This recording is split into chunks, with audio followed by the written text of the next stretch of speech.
a massive, massive shout out to Leah Skoltz. Rian Skoltz, her dad sent us that wonderful image, said that not only does he watch the show, but now his kids are watching the show. And she's watching it for one reason only. Kelzilla coming out of the mountain.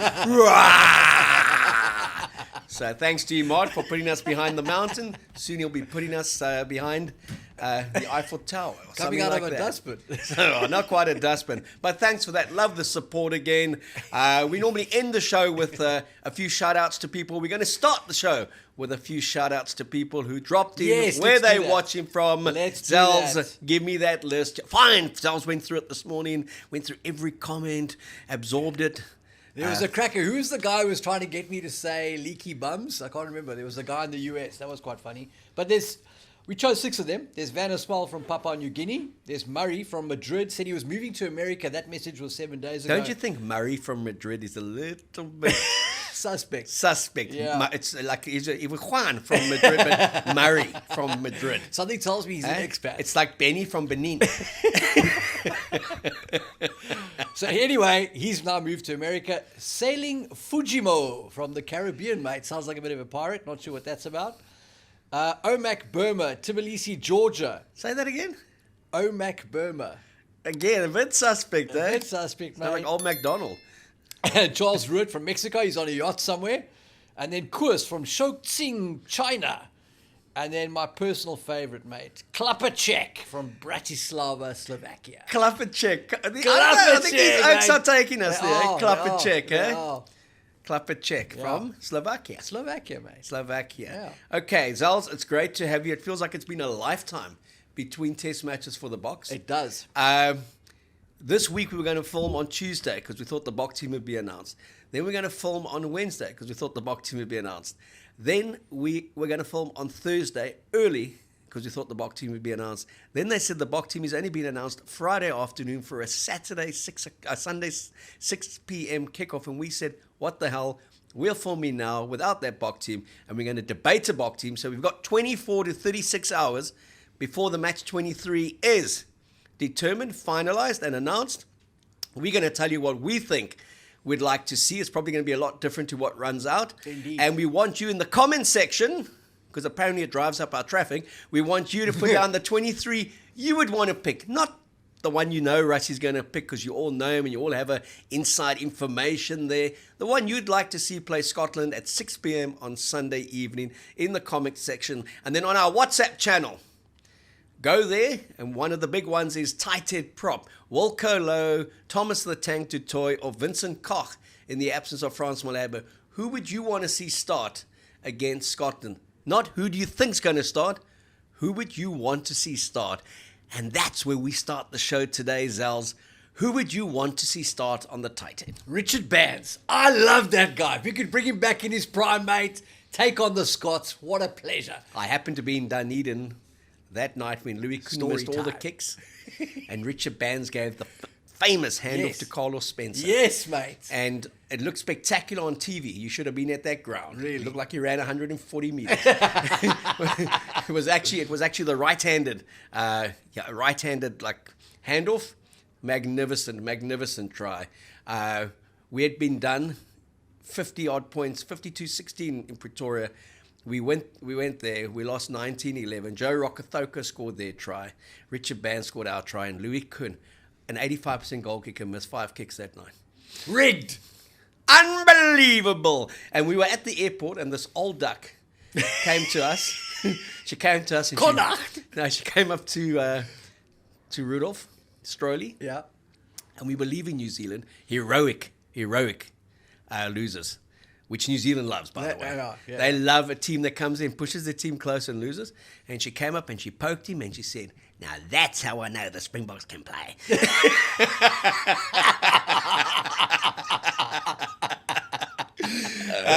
That was after our 52-16 defeats in Pretoria at Loftus. We had to go to Nelson Mandela's 85th after that. We got a standing ovation walking in there 30 minutes late, having taken 52 points. Isn't that amazing, mate? Hey? Isn't that how rugby works? Bloody awful, mate. Hey? Wow. I still remember Matt McElraith, who was the former journalist, Matty. who was with the New Zealand as their media officer, and I was the comms and media guy for the Boks, and we went down at the tunnel at Loftus, and he looked at me and he said, "Mate, I think we're going to skin you today." I was like, on what basis, man? On what basis do you believe that? I think we're going to put a big one past you, mate. And he was right. Yeah. He knew what was coming. Hey, the Nokia 5216, eh? What a genius. One of the worst ever phones. But they went to Sydney the week later and they beat the Wallabies 50-23 and lost to that Wallaby side in the semi-final of the World Cup a couple of months later. So things change very quickly. Coming back to the tight head prop position. I'm too scared to say no, mate. There might be another tail. I would play Wilco Low, mate. I'd play Wilco Low. I think Wilco Low is a fantastic tight head. I may have mentioned that a few times on the show. He's a powerhouse scrum anchor. And I think he's a real prospect for the next World Cup for the Boks. He's been in devastating form for the Bulls. He is a one-man scrum. He may not play the acoustic guitar. He may not be the sort of team man that Rassie likes. Perhaps. I mean, that's the only explanation I have for why he hasn't been in the squad up to this point. Fantastic player. And I'm not sure what we would get out of potentially starting a Thomas du Toit or Vincent Koch there, given how valuable Wilco is to us at this point with Frans Malherbe being out. So Rassie will have a plan around it. I would have started Wilco Low at tight end. What would you have done? Definitely go straight swap. France not there. Wilco Low. Wasn't the biggest Wilco Low fan when he was in South Africa. Thought there were limitations to his game. Never doubted his scrumming ability. I mean, he's the size of 8 people. Yep. But went to Harlequins and was outstanding. Refined his game there. Came back and has really been huge for the Bulls. He's been massive for the Bulls. Literally. And when he hasn't played for the Bulls, you've seen the difference in that Big scrum. time. And him in tandem with Gerard Steenekamp has been one of the power loose-head tight-head combinations in the URC, and certainly a test loose-head tight-head combination for any other country. Given the wonderful depth that we have here and the riches, those guys don't ever start for South Africa, which just tells you how good our props are, both looses and tight-head. Wilco definitely, we're hearing that Thomas du Toit could potentially start at tight-head when he's actually kind of The backup loose-head. the backup loose-head. And again, lovely guy, Thomas du Toit, good player. Like I keep on saying, anyone who plays Test rugby can't not be a good player. But he just always strikes me as that bloke, if I'm going to use a cricket analogy, the bloke who scores hundreds for the second team. But there's a technical fault to his game that gets exposed when he plays for the first team and he never gets a run. There's just something that I've never seen him come through in a big Test match and really dominate, be it on the tight end or the loose head. The kind of way he played for the Sharks, the way he plays for Bath. I mean, he's so impressive, but he doesn't give you the Frans Malherbe, the Oxenchair, the Wilco Low, Steenekamp kind of feel on the field. So, again, if they do play him, obviously they're confident. They are the coaches. They work with them every day. But who I'd want to see there, definitely Wilco Low, Vincent Koch to come off the bench. You also get the feeling with those two guys like they are, without being condescending, backup players in the Bok frame. Like not necessarily the guys that, if you had Wilco Low and Frans Malherbe broke down with a long-term injury, you'd be quite excited in a way, as much as you'd admit France, to see what Wilco does. But you don't have that, well, maybe it's just me, but I don't have that same feeling with Vince and with Thomas du Toit. I feel like in both cases, their best rugby is probably behind them. I think they're very valuable. And in terms of backup tight heads in the world frame, they're probably amongst the best. But I wouldn't be bullish about the Boks going forward with Vince at 3 for the long term or Thomas du Toit at 3. Whereas with Wilco, I mean, I actually feel like Wilco's a guy who has the ceiling to potentially push Frans Malherbe, probably keep him on his toes and get the best out of him going to the next World Cup. Yeah, and again, France has been non-stop, for the best part of 6 years. Walker's played 14 Test matches, hasn't played since, I think, 2017 under Alistair. That he is a like-for-like replacement. You don't move him. I mean, he anchors that scrum. Where I would agree with you that I do think Vincent Koch's best days are behind him.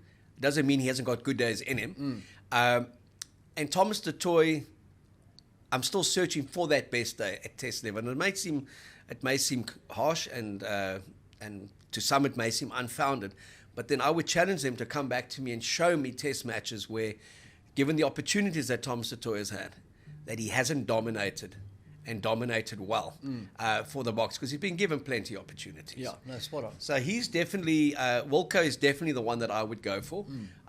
Like I said, we've heard that it's going to be Thomas du Toit, but then what's come out of Scotland this week is we've heard about 15 different teams. So Rassie's doing a great job of... That's why he's delayed the team. Yeah, and it's like... and it's quite odd again for our guys not to put the team out on a Tuesday and say we're playing on Sunday. Scotland are going to announce the team on Thursday. Boks are going to announce their team on Thursday. Scotland then delayed it to Friday. Rassie delayed it to Friday. So there's obviously a few mind games with him and Gregor Townsend. And I think that's the one coach that Rassie does have a lot of respect for in terms of rugby now is Gregor Townsend. And I think if he was coaching a stronger or better team, I think he'd keep Rassie on his toes as well. But Wilco Low definitely tighthead. The hooker options, we know who's there. So it's a Bongi or it's a Malcolm. Which one do you go for there? Yeah, I would probably go Bongi. Bongi to start. I think if I was planning for this tour, I would probably go with a team for the Scotland and Wales tests and something a little bit different for the England one. So with that in mind, I would say Bongi to start at hooker against Scotland. I don't think Grobies is going to be in the mix until we get to the tour ender against Wales and Cardiff. What would you do there? No, look, opening test match, I would have gone just best I can, Scotland and England, get those 2 wins. Yep. See who's left, see who's still standing, and mix and match it for Wales, knowing that I think regardless of who we played in that Wales test, we would come out comfortable winners.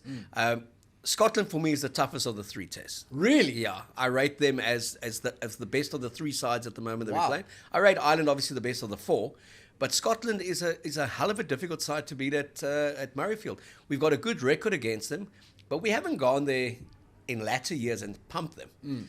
You know, this isn't the 1998, 68-10 kind of victories, the 35-10 victories in 1999. Jake getting a big one there early on in his career.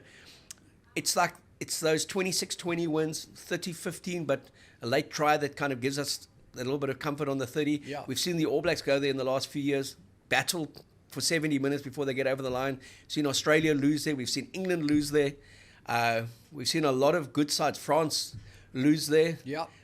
They've knocked over nearly everyone except us in the last 5 years at Murrayfield, and they've pushed us quite close. So I thought they were hell of impressive against the Fiji Drua.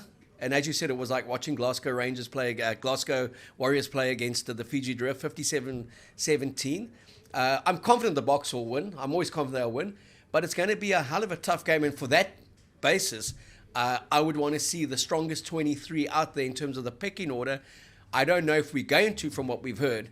And that just pulls it back a little bit to me where it would be Boks by a big 10. I'm thinking Boks by 10. But a kind of very, very respectful way of saying Boks by 10. Mate, you caught me by surprise. I didn't expect that from you, actually, that you're talking Scotland up so much. It's quite interesting. I think they're a good side. They're well coached. They got a good. I think they are well coached. They got a good pack of forwards. Finn Russell, if he's on, if he gets some in terms of just some parity with his forwards, and Hugh Jones for me, I've always just loved the way he plays. He played some games for the Stormers. He went over to Scotland, made the team, scored some sensational tries. The one he scored against England a couple of years ago, Yeah. just magnificent. Went off the rails for a couple of years. Couldn't make the Scottish sides. Been back there for the last 2 years. Wonderful balanced runner. Really good player. And then I know, I'm a big Duan van der Merwe fan. You're not. You believe if you took Akker's heart and you took Duan's body and you stuck them together, you'd have the ultimate rugby player. Correct. Your things about Duan that you feel he goes missing a bit? Yeah, no, I think Duan is a guy for when you're playing the minnows. I think this is going to not be popular, but like a guy like Sergio Parise, I think, played for Italy. Everybody loved him, but he was in that minnow side. I'm not sure whether that translates to when you're playing for the biggest teams against the biggest teams. And Duan, I don't know whether he likes the confrontation as much as his chassis appears to, sort of show he's this big physical player. I'm not sure he likes the contact as much as people think he does. And when teams get physical with him, I don't know. I think he's a guy who could score, 6 tries against Portugal, but may go missing against the All Blacks. Well, one of the things that he even spoke about was that he has a tendency to get lost in a game. If he's not involved early on, he can drift out of a game. And he's credited Finn Russell of pulling him back into the game, making sure he gets a short pass, making sure he makes the tackle. You talk about him not liking contact, but do you forget the tackle he made on Peter Steph du Toit in the Lions against the Springboks? Nobody was more surprised than him, mate. No one's more surprised than Peter Steph du Toit. He was out for the whole season, okay? Yeah. It was a little bit late. Yeah. No, but good. Got him on the angle, put him down, but he hasn't really done it against us, has he? No, he hasn't. And you talk about Scotland. I think what Scotland is benefiting from is the fact that Franco Smith has done some great things at Glasgow, and they're playing some fantastic rugby, and obviously have been very successful. And I think there's a cohesion that's come out of that. You saw it on display last week. I'm not taking anything away from Gregor Townsend. I'm just saying, instead of getting a team that's been getting pumped every week in sort of URC or domestic rugby, he's getting champions. And I think that winning is a habit. I see some people even talking about Sione Tuipulotu now being one of the world's best players. So there's definitely an air of confidence in Scotland. I think they may be a little bit more grounded after this week. We'll have to wait and see. If you look at the Boks 23 that played against Argentina. Other thing I'll say is you never mentioned a Scottish forward, which kind of talks to my argument. Everyone we've spoken about is a back. Finn Russell's a dancer. Duan van der Merwe is a sexy finisher. But their pack, mate, I don't know. What are you trying to say? I think their pack collectively is good. That Aussie guy, Jack Dempsey, he's not bad. Yes. That South African guy in the front row, he's not bad. Pierre Schoeman. Hey, he's not bad. Not bad, mate. That South African winner's not bad. I look at that pack and I'm like, sure, these guys could probably win the URC. But I don't know if they're going to beat the world champions. No, look, I don't say they will beat the world champions at all. Right. What I'm saying is, if we don't know the 23, there is a definite pecking order with that Boks 23. Yes, that is a great point. And we saw that with the 23 that played in Santiago and the 23 that played in Nelspruit. It's not that 23 is bad. It's not that they're a B team or anything less or more inferior.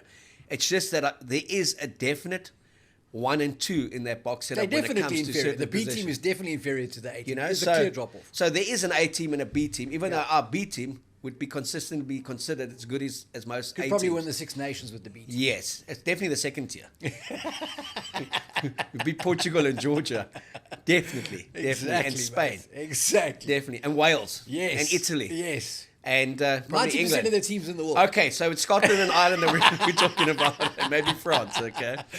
But if you look at the Boks, let's just, because everyone really tunes in for the Boks, okay? We're going to talk about the All Blacks and Ireland. That's the Friday night game, 10 o'clock kickoff South African time in Dublin. Australia against England, that's the other big one on Saturday, and obviously we're the big one on Sunday. Japan is playing against France. There's plenty other. Wales are playing Fiji, apparently. There's plenty rugger for the weekend. Friday starts 10 o'clock, and it finishes at about 8:30 on Sunday evening. So if you're in a strong, healthy relationship, it's going to be tested this weekend, okay? Lots of Bolton, like from our mates here, the Butcher's Barrel. Our first prize went to Willie Visser from Hartenbos, who he actually didn't get the right score for the All Black game. He had 23-22, not 24-22. But because we're very charitable here, we gave him the prize. The big question is predict the first try scorer, which is quite an interesting one here because we don't even know who's playing. If you get this one right, you're a genius. And it's not going to be Kitsy or France Mulher, bro. But close enough. So yeah, to the boys at the Butcher's Barrel, this was sent for Zels and myself this morning. Apparently there's vino in there. There's lots of Bolton in there. But great hampers. Great prizes to go onto the WhatsApp channel and kind of win with us. We're also going to chat to you about the Salu City hamper. We'll chat about that later. Thanks to Gavin Geldenhuys. We'll be giving away a lovely hamper every weekend till the end of the month. So lots of prizes. Visit our WhatsApp channel, add to our subscription numbers. We've gone over 20,000, which is a wonderful, wonderful achievement. Thanks to Gendre Joubert for doing that, for hitting that button all the time. Going back to that box setup, Zels. Yes. Pick me the pack that you'd want to see start against Scotland. I'd probably go with Ox, Bongi, Wilco, Irvin. I would start Sos at 5. He's back and fit, and probably needs to get some minutes under the belt. I'm not sure they're going to go with Sos, but I would go with Sos. And I'm asking you, who would you go with? Yeah. Then? We'll get to who they're going to go with just now. And I mean, I suppose, you want to keep the momentum. So as much as I want to experiment, maybe you stick with Sia, Jasper, and Peter Steph du Toit. I would be very tempted to start Cam Honeycomb in this game. But there is a pecking order, and Ulrich Lowe's obviously been in the mix. So that's something probably for Wales. But yeah, I'll probably go Sia, Jasper, Peter Steph du Toit, and then... Sorry, just so that you can't keep 33 oaks back for Wales. No, I know. It's like I want to ship every oak to France. It doesn't make it in South African domestic 100%. rugby. I think that we Looks like you want to play everyone against Wales. An experimental team against Wales, definitely. I think you're going to see a Cam Honeycomb start that one. I think. You hope. Yeah, I would hope to see that. I'm not... Yeah, for me, the only scrum halves that are worth investing on this tour would be Jaden and Grant. I'm not really sure why Kobus is there. He's older than Faf. Faf's fit and available. Because he's a bloody good player, mate. He is a bloody good player, mate. He is a bloody good player. Very good player. Very good. Always done well for Montpellier. And a lovely bloke. Great servant for the Boks. Yeah, I just think at his age, maybe not at his peak. And scrum half is a funny position for the Boks when you look ahead and you do some projections because of the age issue. So, like for me, a guy like Krappies would have been great to bring on this tour, Mone van der Berg. But anyway, so yeah, I would probably go with Jaden to You start. know why they call him Krappies? No, why do they call him Krappies? No, I'm asking you. It's the Because he first digs time I've around heard it. that. I don't know. Okay. No, Yeah. I just didn't know. You seem to know all these nicknames. Digs for the ball. Okay. Possibly, okay. Possible. Jaden and Andre. And then in the centres, I might have gone Lukanya at 12 and Kanan at 13. Obviously, Lukanya's a guy who's very experienced, and the centre combination for Scotland's very good. So Lukanya at 13 does make sense. And Andre Esterhuizen is the guy at 12 in terms of the backup situation. So it does make sense to start Who would him. you? No, I keep on asking you. Not. I would probably go as much as Kanan hasn't played a lot of 13, and this is a tricky midfield combination to play against. I would probably look at Lukanya and Kanan Moody.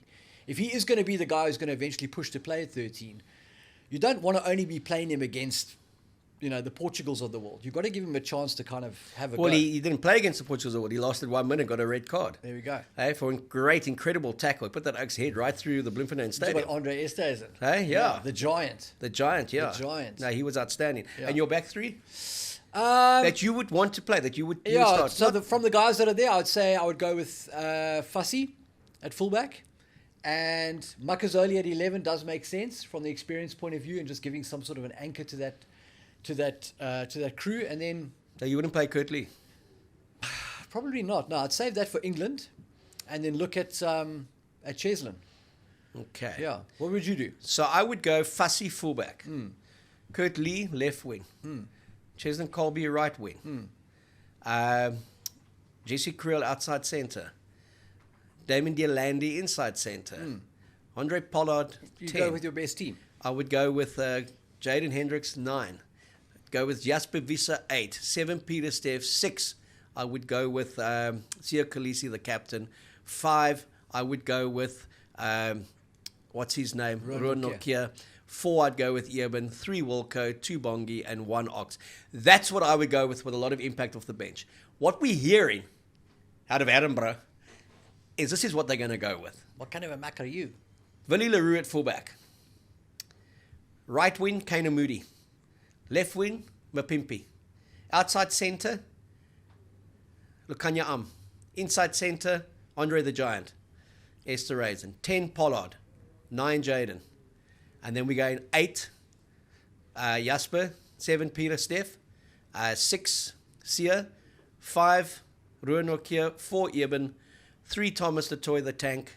2, Bongi, 1, Ox. So they're going with pretty much the pack that they think can be dominant, can win ball. And they may think that it's regardless of which backs they play, that their backs are pretty similar.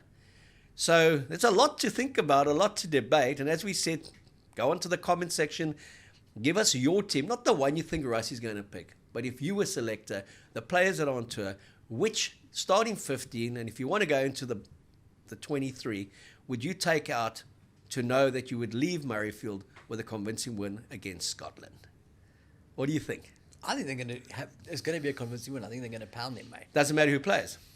It does matter who plays, but I mean, we gave them a good hiding at the World Cup. That was the A's. That was our A's. I think you have to look at this team in the context of the tour and what they might try and get out of the England match and what they need to get out of this for that. I don't know whether they're going to.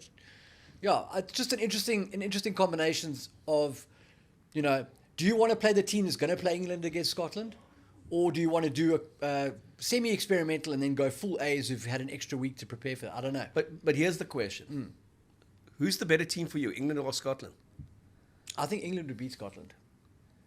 Do you think in our psyche, we always see England as stronger than Scotland? Yes. Twickenham is bigger than Murrayfield. Definitely. Scotland is our Australia of the North. And England is our All Blacks of the North. That's a very... Well, maybe not. Ireland's our All Blacks of the North. But England have been in that sort of frame historically. I would say England's more our All Blacks of the North. Now... historically. Historically. Yeah. And so you think best 23 out against England? The team out of those three that we're playing that we could underestimate and be complacent for is Scotland. We like Wales, we know we'll tidy up. It will, the class difference there is too much. England will be focused on. Scotland's a team you could trip over, potentially. But you just said we're going to club them. We are going to club them. I'm saying if you look at this tour and you said, which of these three teams do you think could catch the Boks? Which is a banana peel for the Boks? It's not England. England, the Boks will be primed and ready. They understand the Twickenham challenge. Historically, South Africa and Scotland, as much as we don't have big wins against them, we win. And I think this is a team on the rise. The confidence gained from that Glasgow and the cohesion there and the continuity. They're definitely a team with a bit of an edge now who believe in themselves. I think the Boks are going to bring them down to ground. But there is the potential to go into that and be looking past them to England. If you look at, and we keep on talking about a Boks starting 15, but we know the key to this Boks is their 23. So we talk about a starting 15 that we would like to see, one that we believe they may be playing from what we've heard coming out of Edinburgh. Yeah. But the key always then is what's loaded onto that bench. Yeah. And that's the advantage that we have that no other team has. When I looked at the Scotland 23 they played last weekend against Fiji, again, you don't look at their bench and think, wow, when 6 of those guys come on. You look at that England bench, you don't think the same thing. You look at that New Zealand bench, you don't think it. Even the Irish bench for the side that they've picked against the All Blacks, you don't look at that bench and think that bench is going to come on and decide a test match and swing it and win it. You'd think the starting 15 are going to do enough to put them in a position to win it. Where for us, it's not always the starting 15. There's a significant switch when... That is so spot on. When our guys start getting introduced. And every time we play, there will be a Malcolm Marx or a Andre Pollard or a Damian Willemse or a scrum half or one of a Sos that comes on and they just do something, or an Oxen Chair that comes off the bench and just scrums the crap out of everyone. So I've yet to see in the last couple of years that kind of cohesive or individual or collective or individual impact from anyone's reserve bench, and where a team has done well against us or a team has looked good because their starting 15 has looked good and it's kind of played through to about 65, 70 minutes. So that's where I think we have the advantage over Scotland. I think it's going to be a hell of a tough game. I mean, if a guy like Wilco, if they do start Thomas du Toit and Wilco is the guy who comes off the bench, it's going to be hard to keep him out of the Boks team going forward because I think he'll demolish that second half pack of Scotland, that second half scrum. And do you think also, I mean, we're going like a week ahead, but given how well Wilco did at Harlequins, how revered he was over there, how had he not played a few test matches for the Boks, he'd certainly be in the equation to be propping up that tight head for Big England. time. Okay, big time. Do you think that psychology also plays a part where Rassie may be holding him back and letting him loose at Twickenham and saying this is your definitive test match if you're going to feature? Because also with France going down, being injured, we saw that with Kitsi as well. These guys have played through for so many years without injuries. Yeah. At their age to begin an injury now, there's also no guarantee they ever come back 100%, or they may take a while to come back. Yes. That because Wilco came from left field back into the squad, he hasn't been a consideration since Rassie basically took over 2018. Yeah, 100%. I think definitely the guys that are involved in the Prem, I think Andre, if it was me, Andre would be central to what we do at Twickenham. Vincent Koch with his Saracens background, Wilco Low you mentioned, Jasper Visser.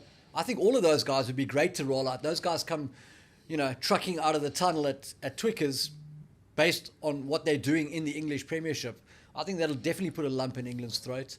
And you could see how you'd also maybe take a little bit of a sting out of the crowd, because as much as everybody's very partisan there and they love England, you'd think maybe the Leicester fans would struggle not to cheer a bit when Polly does something amazing. So look, Polly for me, okay, I would start him Scotland, I would start him against England and have him on the bench against Wales and give Marnie that game, okay.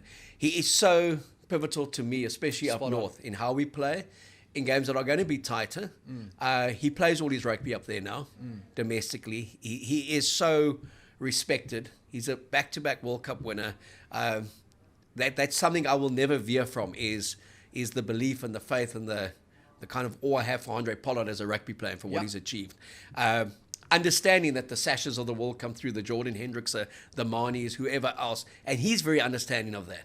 To give himself that longevity to 2027. I read an article that he interviewed the other day where he said he loves the energy of the youngsters. They keep them on their toes. They do a few things differently. But so to me, he's pivotal, okay? Big time. And especially if you're playing Andre the Giant, I'd want to see him start outside of Andre Pollard for this kind of test match. And why they may be also looking at Andre the Giant is looking at the respect they have for that Scottish midfield. It's a good midfield. I mean, we know Dealandi and Jesse Kriel on form, consistently up there as 1 or 1 and 2 as a combination in the world. Yeah. Scotland have got a good midfield. But Andre the Giant, 18 test matches, he started 16 of them in 7 years. 2018 he made his debuts, had problems with injuries, unfortunate with that red card, with the yellow card. It hasn't really gone for him at test level. If he plays, how significant is this test match? I mean, the fact that he's still sticking around after only playing 18 tests in 7 years means that Rassie likes him for whatever value he brings to the squad. So I don't necessarily think that he has to have an absolute cracker to keep his place. I do think a guy like Ethan Hooker is coming on fast and is going to get opportunities to play for the Boks in the next couple of years. And then a match like this may factor into it. For me, like, when I first spotted Andre Esterhuizen playing for the Sharks when Jake was there, I freaking got on the phone to Jake. I said, yes, you found yourself another oak. Big boot, big player, he looks amazing. But there's something about Andre Esterhuizen where he's almost apologetic for the fact that he's a mammoth. People call him Andre the Giant. I think he wishes people would call him Andre the Skillful. He's got this thing about him that he wants to prove that he can also be a distributor. Like, he's the biggest centre in the world. He should just be absolutely munging people when he has the ball. And yes, the fact that he could offload outside of that and that he could pass and he has played 10 is all fantastic. But I would like to see Andre Esterhuizen take this opportunity to do the core things in his job 100%. And I'm saying that in the context of the Boks playing more expansive. But I would just love to see this guy physically assert himself against good opposition. This is a good centre pairing. Maybe not world class, but very good. And I'd love to just see him own the gain line battle and just be mega physical. And just remind himself, I suppose, that he's 6'3" and 110 kilograms. And then let the passing come after that. But if he could be big on D and big on attack around the gain line, and just kind of live up to like Dukes' reputation for just always going forward, I think the Boks would be in a very good space. It would be a massive morale booster. And it would certainly set the bar for a guy like Ethan Hooker and any other youngster that wants to break into the squad about what the standard is to play 12. And bullish talk coming out of Andre Esterhuizen this week. They kind of wheeled him out in front of the media, which at times it can be a red herring, but at times it's kind of an indictment of or indication of who's going to play. I know when I was with the Boks setup, at times we would put players out there that we knew weren't in the match day 23 just to kind of create the illusion that they would play. I don't know why coaches do that. I think the game is so beyond that at the moment. Opposition coaches know your players. They see them so much. And you've basically got to turn up on the day and actually just do your job. Yeah. It's like they know what you're going to do. It's are they good enough on the day to stop you? But he spoke about only having 18 caps for the Springboks about his time in England. And he said he'd rather have 18 caps for the Springboks than have 70 for another country that he wasn't born in. What do you think that is about? I freaking love that. You think that's a hello to the South Africans in the Scottish team? Mate, 100%. I love that. I think that is spectacular, man. I think Bernard Jans van Rensburg said a similar thing this week when he was asked, or last week when he was asked about playing for England, because he's done quite well up there. People like him. And I think he said the same thing. I'd rather play one test for the Springboks than 50 for England. I think that's amazing. I love that kind of thing. And it certainly is a bit of a ribbing to the guys in Scotland who weren't born in Scotland, aren't Scottish necessarily. It certainly sort of ups the ante this week. And the fact that he's talking so effusively about Hugh Jones kind of tells me that something's coming there. I think the Boks may have targeted the midfield for some special attention.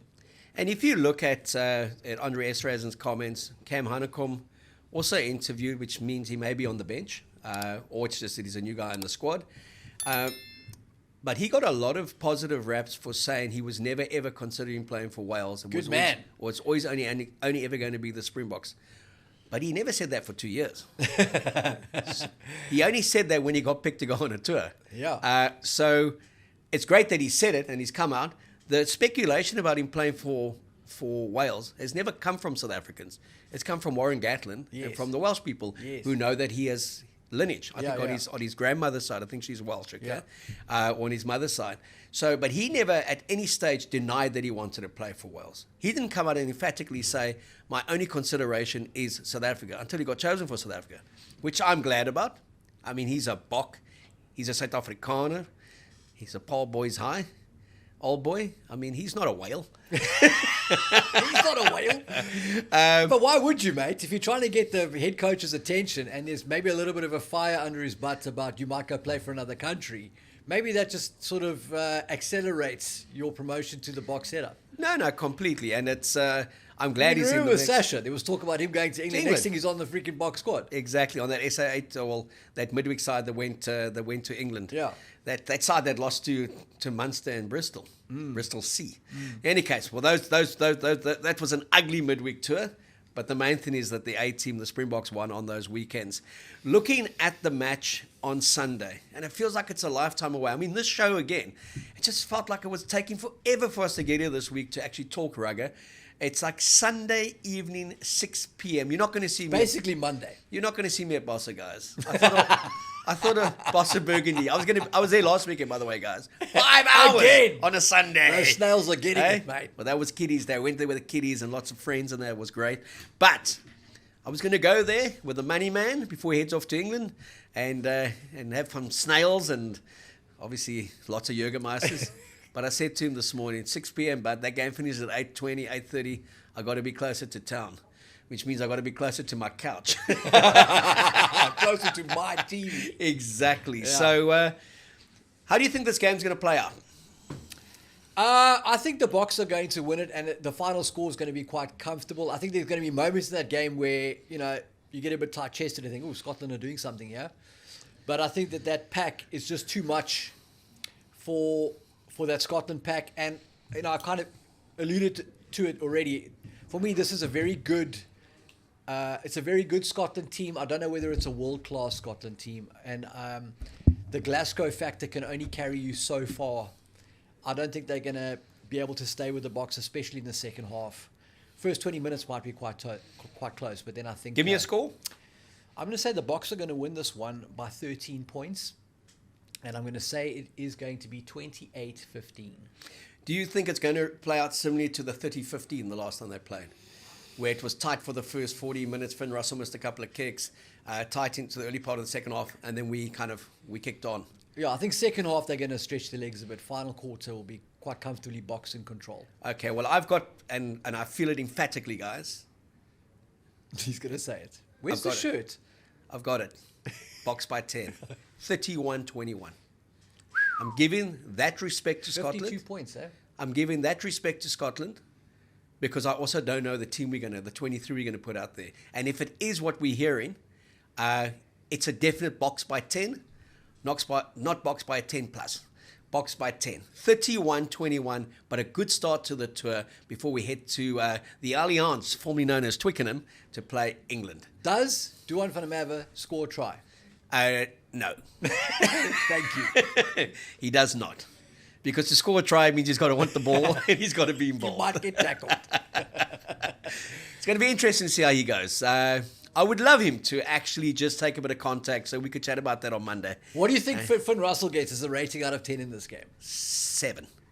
Yeah. 7 by some, 6 by us. Yeah, I'm going to say 6. Yeah, he's going to be full of his tricks, but he's also going to be vulnerable, and we will target him. Yes. And don't be surprised to hear Rassie say, stick that ball up in the air, but he's cocked. And then Gregor Townsend will be very upset. and Scotland, what's that, the Daily Scottish paper? The Scotsman. The Scotsman, they will say, they were good ambassadors, but they came here and they spoke a bad game with the Afrikaans. They need hotshot Hamish. Oh, matey! That's- Hotshot Hamish. Do I find him ever reminds you of Hotshot Hamish, from the cartoon books? Yes. He just doesn't have that thumping boot Yeah. where he breaks the net. Yes. But I think I think he will disappear a bit in this game because of the South African factor. But I think it's going to be tight. It's going to, any win we get there, we should be appreciative of. Don't be too critical of the lads. Unless it's anything less than 10. Then you can go boss on Monday, okay? Go boss. You can go mad on Sunday night on the comments section and kind of let us know what you think. And then we will relay that on Monday when we do the follow-up show. It's going to be nice to chat on Monday and chat about all the rugger. It all starts in Dublin, Friday night, 10 p.m. South African time. It's Ireland, the number 1 team in the world.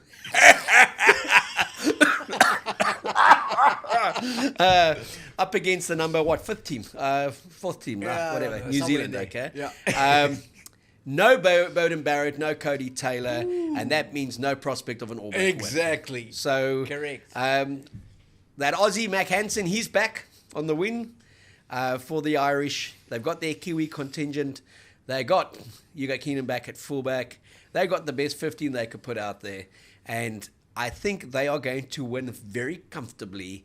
And I have Ireland to win by 30 points to 18, Ooh. 12 points in Dublin. And I think I'm being kind to the All Blacks when I say that. This will be the 5th time the two teams have met in the last 3 years. Barometer accuracy in terms of those players.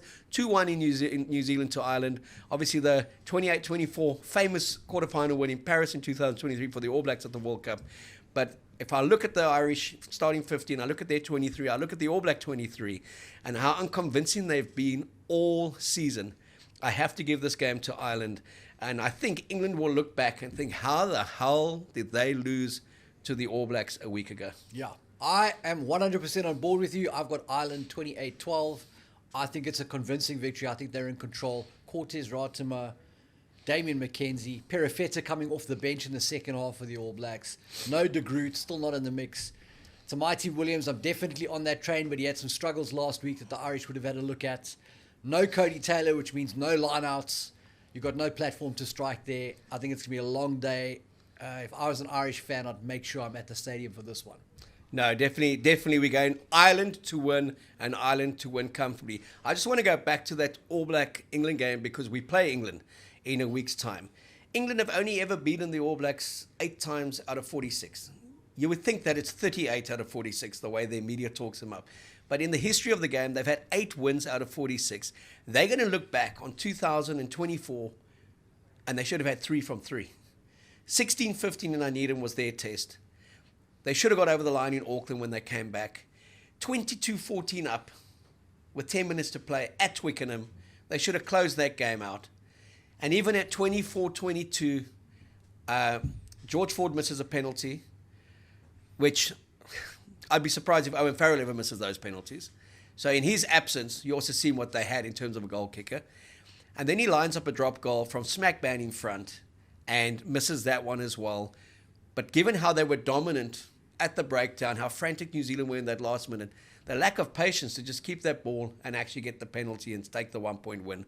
But what I did enjoy, because as much as I feel the All Blacks are so vulnerable at the moment, I was very pleased they did beat England, because it's never nice to see England win anything. That is the truth. And when they played the Chariots of Fire music afterwards, and to see that ball sail wide and to see Jamie George's face, that was pure bliss for me. I think I played that thing back a few times. Okay? I might just go watch that again tonight, mate. So there was the Damien McKenzie conversion, which was outstanding. Yeah. And then there was the Jamie George face as he turned and he looked.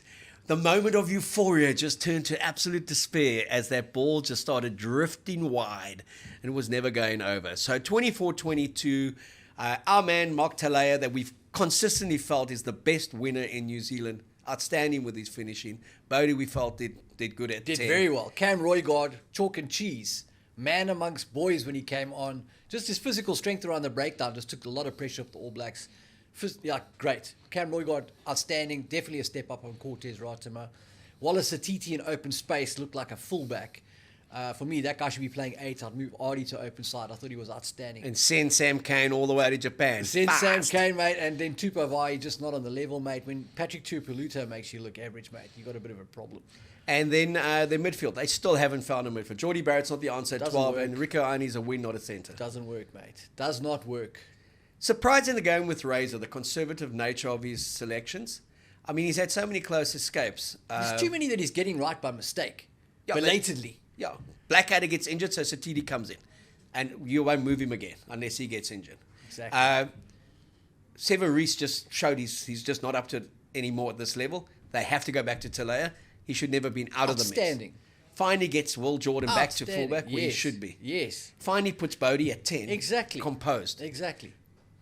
But again, this not been bold enough to Just start. make some big calls. It's Yeah. staring you in the face, some of these things. And I mean, what have you got to lose? You're not being very successful at this point anyway. So. Well, I think they're gonna have a horror 10 days. Yes. I'd agree with that. Dublin and going to France, and then they're going to have a reprieve. They'll go to Italy and they'll win quite comfortably. And The pundits will be saying, could Italy beat the All Blacks? And they'll put 70 points. and past it will be like, we were a pass away. We were a pass away from it working. If we only played like this all season, we would have beaten South Africa twice. We would have beaten Ireland. We would have beaten France. So And I know we'll get into this more next week, but England are just weak sauce mentally, fragile. Some of that stuff that's come out from Danny Kerr this week about how impossible it was to play under Eddie Jones. It just, those posh private school boys just don't have it when the going gets really tough. Like, they're great fencing in the Olympics, but as soon as you pull out the broadsword in the meadow, mate, those and the blokes- equestrian, they're very good on the equestrian, very good, and the row boat. very good. Rainbows.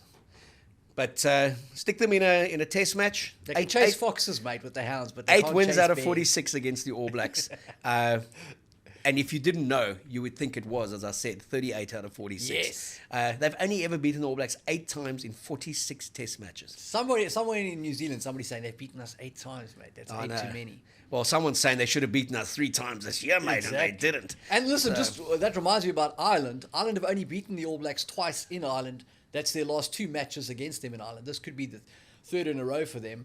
And some people are writing them up as the baton has been passed. Ireland have overtaken the All Blacks. They have for now. But there is a cycle. Now, I do believe there's a cycle coming in New Zealand when Razor finally gets it right next year, and that Ireland is going the other way. Waning. I think in the next two years, I would back a New Zealand side to be a bit stronger than an Ireland side. Currently, though, no. Ireland too good at home. Agreed. On a Friday night, and they'll win for a 3rd successive time. Think of those poor Irish folks who played there for 100 years and never won a game, okay? Some of them are still in the stands.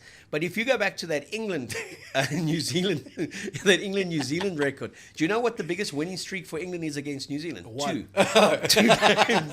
2 tests. That's been their biggest winning When was streak. that, do you know? 2002 to 2004. Oh, mate, look at that team, though. That was a pretty hot team. And that was the one that won they won at Twickenham, both games. The winning streak. That was when John Mitchell took I was going to say, an was that experimental with team. Christian Cullen at 13? Or No, it took an experimental team, left 25 players at home, 2002, and then 2003, obviously, they beat the All Blacks in Wellington. That was their kind of 2-match run against the All Blacks. They have a 9. Their purple patch. Yeah, they've beaten England 9 times in succession. Yeah, that's kind of like more how it should look. So England, very disappointing. 22-14, they should have shut them out. I think Scotland's our biggest test, not England. We're going to see England against Australia. I've got England to win that one comfortably, but hopefully the Aussies play their new league convert, Joseph Suwali. Joe Suwali. Mighty Joe. Born in Penrith, Australia, but his dad played for Samoa Rugby Union, and he played for Te Samoa in the Rugby League. He also played for the Roosters. He's a fullback. He's going to play fullback or wing for the Wallabies. That kid can play. Go check out his highlights on YouTube. He was a great rugby union player at school. He's a very good player. But Australia doesn't need an exceptional fullback win to turn their fortune around. They need a pack. Is Will Skelton going to provide that? Oh, mate. As much as I would love to see Australia lose, and I definitely root against them, I'm 100% for the Southern Hemisphere teams whenever they play the Northern Hemisphere teams. But I just don't think the Wallabies have the class at this juncture in the Joe Schmidt era to actually win at Twickenham. Will Skelton will definitely add value. I read an interesting thing from Campo. He was talking about creating a bomb squad in Australia. I think he's talking real bombs, though. Which is tricky when you don't have starters. But the idea was there that England are terrible in the fourth quarter, average 3 points in the fourth quarter. And so if you can hang with them and bring some injection of power or speed in the closing stages, you can overtake them. And it's a nice idea. Skelton, for all his size and that, unfortunately, he's on a team that wants to go coast to coast. And so you don't really want to lock who's not mobile in that sort of environment. So he's not a great fit for the way they play. I think they should probably play more to a guy like that strengths and back themselves on the sort of counter-attack to have a go. But he will add punch just because he's a step above whoever else is going to be there, in terms of the other options. It won't be enough. England will beat the Wallabies, unfortunately, and that's just the start of probably a terrible tour for Australia. Well, it's a Grand Slam tour for Australia. We're saying it's a Grand Slam tour because they lose all four. That's spoiler alert. That's the spoiler alert for the British and Irish Lions tour to Australia next year. So if Australia can't beat the individual 4 home unions, what are they going to do when those 4 home unions combine to put out 23 players? It's going to be what they call carnage. Carnage. Yeah, not carnage, carnage. It's going to be messy, and I do feel for the Wallabies at the moment. I just don't think they got the cattle. No. Karevi's back in the mix. He's nice on attack, mate. Big bloke. They got some good individual players, but they don't have the cattle. England too strong at home. I've got England to win this one, 35-20, a 15-point differential. And comfortable. And I'm being kind to Australia. I think you've been kind to Australia. I've been conservative. Yeah. It's just that England's performance was so poor in the last weekend, that I'm only limiting them to 35 points. And I don't think they need the Felix Jones type rush defense, because that was very significant for me. The way they defended in New Zealand in those 2 tests was very different to the way they defended in terms of intensity and mongrel at Twickenham. Agreed. Yeah, and it couldn't be because of the altitude. Because there's a big Thames River there. Indeed. Okay. So your score there? I'm going to give it to England to win that one 30-14. So that's a 16-point differential. So you've got a 16-point in Dublin, a 16-point there, and a 13-point with the Boks. Correct. Double digits all round. Okay. All the rugger starts 10 p.m. on Friday night. But before that, the Boks squad gets announced 4 p.m. Friday. So you will have had 36 hours of listening to us, of putting your comments in there. Go back at 4 p.m. and tell us what you think in the comments section of the Boks 23. Go to our WhatsApp channel, because on Friday afternoon, after the Boks squad has been announced, Zels and I will tell you what we think of it as well. Enjoy the Irish victory. Enjoy the English victory if you can. But mostly, enjoy the Boks victory. Enjoy it with some Bilton. Go to the competitions. Make sure you get the Salou City hamper. Make sure you get the Butcher's Barrel beer and Bilton. But make sure you wear green and gold. 6 p.m. Boks by 10. Never in